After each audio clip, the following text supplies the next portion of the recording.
Hello, students. Welcome back. Today's topic is Biot-Savart law. आज का topic है Biot-Savart law. Okay, देखिए इसमें क्या है.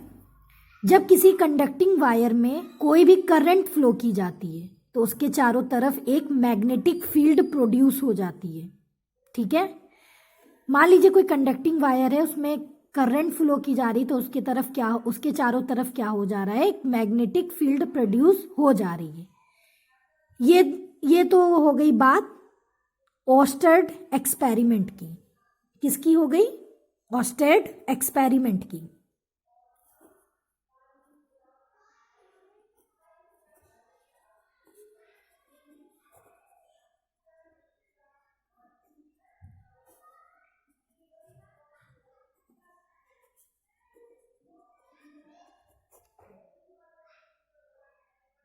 ठीक है, तो अब हम आगे बढ़ते हैं, है ना.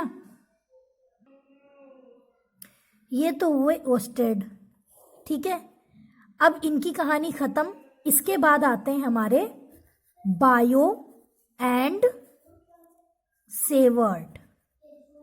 ये दोनों कौन थे? Scientist of France. फ्रांसीसी साइंटिस्ट थे बायो एंड सेवर्ट. एक बायो थे और एक थे सेवर्ट. अब इन्होंने क्या किया?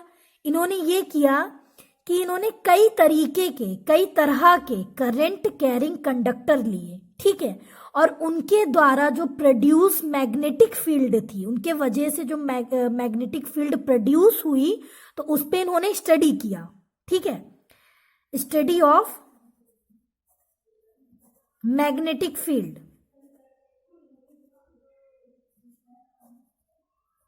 ठीक है, तो उन्होंने क्या किया, बायो एंड सेवर्ट ने, ये दोनों ने क्या किया कि इन्होंने स्टडी ऑफ मैग्नेटिक फील्ड, बहुत सारे कई तरीके के इन्होंने अलग अलग जो है करंट कैरिंग कंडक्टर लिए, उनसे इन्होंने क्या किया, मैग्नेटिक फील्ड को प्रोड्यूस करवाया, और फिर उसके बाद इन्होंने उस पर स्टडी की. तो जब इन्होंने उस पर स्टडी की तो इन्होंने कुछ फैक्टर पे रिसर्च की, है ना. तो जो वो फैक्टर निकल कर आए उन्हीं को बोला जाता है बायोट-सेवर्ट लॉ. तो ये तो हमने आपको इसकी जानकारी दे दी कि बायोट-सेवर्ट लॉ किसके लिए एप्लीकेबल होता है, बायोट-सेवर्ट लॉ में कौन सी स्टडी हुई थी, जिसके बाद ये जो है फॉर्मूला हमारा बायो-सेवर्ट लॉ आया. ठीक है, तो अब ये तो बात हो गई इन सब चीज की. अब हम बात करेंगे बायोट-सेवर्ट लॉ की. अच्छा, बायोट-सेवर्ट को क्या करना था? बायोट-सेवर्ट ने अपना लॉ क्यों दिया? इनको क्या करना था, मैग्नेटिक फील्ड, जो हमारी मैग्नेटिक फील्ड होती है, तो इन्हों मैग्नेटिक फील्ड की स्टडी करनी थी इन्हें. ठीक है,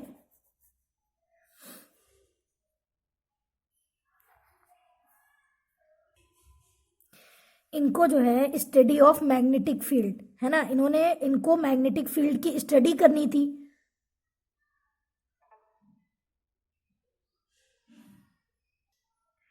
तो इन्होंने बहुत सारे एक्सपेरिमेंट किए, और उन एक्सपेरिमेंट के बेस पे इन्होंने क्या किया, बायोट-सेवर्ट लॉ को दिया. बायोट एंड सेवर्ट लॉ, इसीलिए हम इन्हें बायोट-सेवर्ट लॉ के नाम से जानते हैं और हम इन्हें पढ़ते हैं. ठीक है, तो ये तो हमारा था जो है बेसिक. अब देखिए हम आते हैं अपने बायोट-सेवर्ट लॉ पे. ठीक है, ये है हमारा बायोट-सेवर्ट लॉ. ये होता है उसका डायग्राम. ठीक है, ये हमारा बायोट-सेवर्ट लॉ का डायग्राम होगा. ये क्या है, ये जो आपको यहाँ पे ये दिख रहा है, ये एक क्या है, ये करंट कैरिंग कंडक्टर है. ठीक है, और जो कि और ये जो है, देखिए हम इसको डिस्कस करते हैं according to Biot and Savart. ठीक है, किसी करंट कैरिंग कंडक्टर के small element delta L, small element हमारा क्या है, डेल्टा एल. इसकी जो दूरी है, ये यहाँ से यहाँ तक आपको जो एरो दिख रहा है, ये हमारा डेल्टा एल है. डेल्टा एल को हम स्मॉल एलिमेंट बोलते हैं, तो है ना. तो according to Biot and Savart, किसी करंट कैरिंग कंडक्टर के स्मॉल एलिमेंट डेल्टा एल के द्वारा प्रोड्यूस मैग्नेटिक फील्ड में, है ना, डेल्टा एल हमारा स्मॉल एलिमेंट है, इसी की वजह से क्या होता है, हमारी जो है मैग्नेटिक फील्ड क्या हो जाती है, प्रोड्यूस होती है ना। तो मैग्नेटिक फील्ड जो हमारी प्रोड्यूस होती है, तो अब यहां पे एक बिंदु P है, ठीक है, यहां पे बिंदु P है, तो ये मैग्नेटिक फील्ड की जो वैल्यू होगी डेल्टा बी, वो बहुत सारे फैक्टर पे डिपेंड करेगी। तो बायोट एंड सेवर्ट में हम उन्हीं फैक्टर्स को स्टडी करते हैं, ठीक है। देखिए सिंपल वर्ड में एक बार और सुन लीजिए, ये जो है ये हमारा करंट कैरिंग कंडक्टर है, ये डेल्टा एल स्मॉल एलिमेंट है, इसी के वजह से इसी के द्वारा मैग्नेटिक फील्ड प्रोड्यूस होगी। मैग्नेटिक फील्ड हमारी डेल्टा बी है जो कि पी पॉइंट पे है, ठीक है, पी पॉइंट पे एक मैग्नेटिक फील्ड प्रोड्यूस हो रही है जिसको डेल्टा बी बोलेंगे, ठीक है। और करंट हमारी देखिए यहाँ पे आई है और एंगल हमारा थीटा बन रहा है, और ये यहाँ से इसकी जो डिस्टेंस है मैग्नेटिक फील्ड तक उसको हमने आर से डिनोट किया है, ठीक है। तो यहाँ पे अब जो है ये जो हमारी जो मैग्नेटिक फील्ड डेल्टा बी है, ये निम्न फैक्टर्स पे, कई फैक्टर्स पे ये जो है डिपेंड करेगा। तो यही होता है हमारा बायोट एंड सेवर्ट लॉ। तो चलिए हम देख लेते हैं कि ये किन फैक्टर्स पे डिपेंड करता है। देखिए सबसे पहले जो हमारा मैग्नेटिक फील्ड डेल्टा बी है वो किसके पर प्रोपोर्शनल होगा, जो हमारा करंट कैरिंग कंडक्टर है जिस उसमें जो धारा फ्लो कर रही है, जो उसमें करंट फ्लो कर रही है, जिसको हमने आई से डिनोट किया है, तो डेल्टा बी जो है किसके प्रोपोर्शनल होगा, इलेक्ट्रिक करंट के प्रोपोर्शनल होगा, ओके। फिर सेकंड हमारा आता है कि ये जो है दूसरा हमारा जो स्मॉल एलिमेंट डेल्टा एल था, तो ये इलेक्ट्रिक करंट हमारा डेल्टा एल स्मॉल एलिमेंट के प्रोपोर्शनल होगा, ठीक है। तीसरा हमारा जो है, जो उसमें हमारा क्या है, जो हमारा एंगल थीटा बन रहा है डायग्राम में, ठीक है। तीसरे फैक्टर में क्या होगा, जो हमारे डेल्टा एल से पी तक की जो हमारे स्मॉल एलिमेंट डेल्टा एल से पी बिंदु को जो मिलाने वाली जो लाइन है ना, जो हमारे स्मॉल एलिमेंट को पी बिंदु से मिलाने वाली जो लाइन है, उसके बीच जो हमारा एंगल बन रहा है, जो हमारा कोण बन रहा है थीटा, तो उसकी साइन थीटा जो हमारा यहाँ पे एंगल है, तो इसकी साइन SIN साइन मतलब कि ज्या, हिंदी में बोलते हैं ज्या, तो इसकी साइन के प्रोपोर्शनल होगा हमारा मैग्नेटिक फील्ड, ओके। तो यहां पर हम लिख देंगे delta B proportional to sine theta, है ना, जो एंगल बन रहा है उसकी एंगल की साइन के प्रोपोर्शनल होगा, है ना, एंगल की साइन के प्रोपोर्शनल होगा, तो यहाँ पे हम साइन ले लेंगे, साइन थीटा हो जाएगा हमारा, ठीक है। फिर चौथा फैक्टर हमारा ये कहता है कि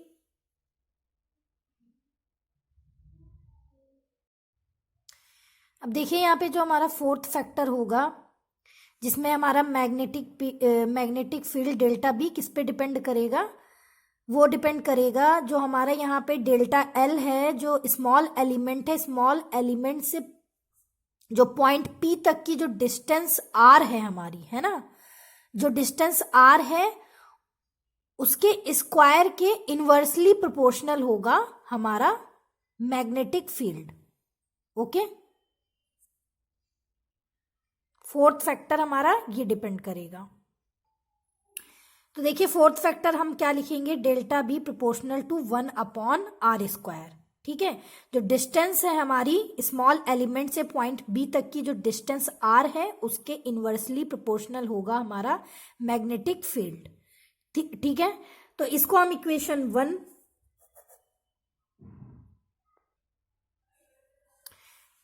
इसको हम इक्वेशन 1 से डिनोट करेंगे, इसको इक्वेशन 2, इसको इक्वेशन 3, ये हमारी हो जाएगी इक्वेशन 4। अब इन चारों इक्वेशंस को हम क्या करेंगे, जोड़ देंगे,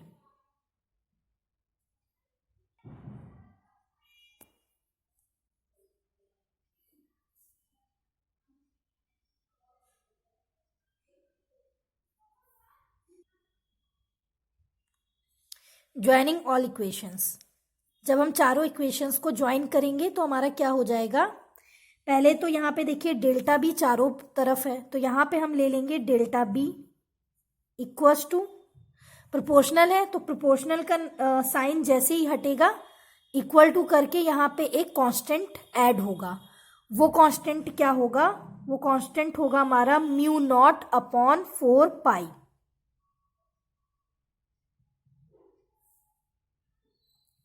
ठीक है, और अब हमारा क्या बचा, प्रोपोर्शनल का यहाँ पे साइन ये तो हट गया, और इस प्रोपोर्शनल का साइन हटने पर यहाँ पर इक्वल लगाकर ये हमारा कांस्टेंट ऐड हो गया mu naught upon 4 pi. And अब हम ये जो यहाँ पर जितना ये चारों जो बचा है, अब हम ये लिख लेंगे, तो ये हो जाएगा हमारा I delta L and then sine theta, और अपॉन में हमारा क्या आ जाएगा आर स्क्वायर।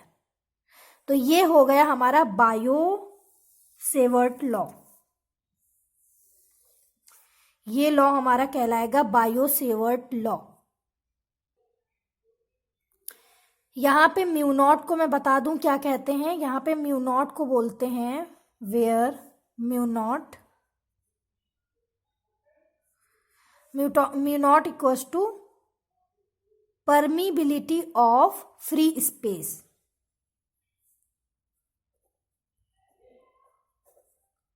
ये हो जाएगा हमारा परमीबिलिटी ऑफ फ्री स्पेस। और यहाँ पे जो ये हमारा कांस्टेंट है म्यू नॉट अपॉन 4 पाई, इसकी वैल्यू हो जाएगी 10 टू द पावर, इसकी वैल्यू होगी यहाँ पे 10 टू द पावर -7 न्यूटन पर एम्पियर स्क्वायर। ये हमारी होती है म्यू नॉट अपॉन 4 पाई की वैल्यू। तो ये हो गया हमारा बायो एंड सेवर्ट लॉ। तो आई होप आपको ये वीडियो समझ में आया होगा, बायोट एंड सेवर्ट से जुड़ी कन्फ्यूजन्स सॉल्व हुई होंगी।